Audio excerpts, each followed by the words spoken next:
Hello and welcome back to another tutorial. In this tutorial I am going to share with you how to insert SIM card and SD card in your Huawei Y5 device. So let's take a look how to do that.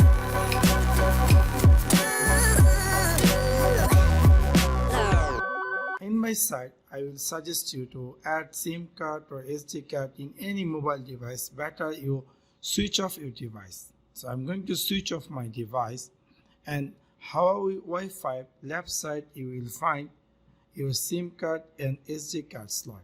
You can use any pin. Maybe you will get a SIM slot or SIM pin inside the box. Or if you don't have, you can use this kind of pin and simply push in this tray.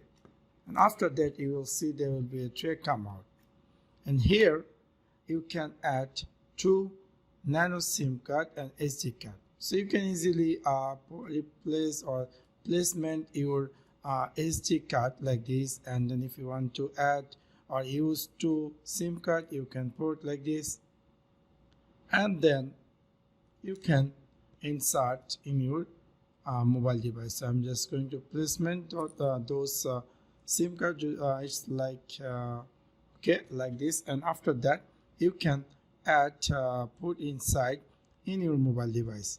So this is how you can add or insert SIM card and SD card in your Huawei Y5 device. So that's for now. Thanks for watching my video. See you next one. Peace.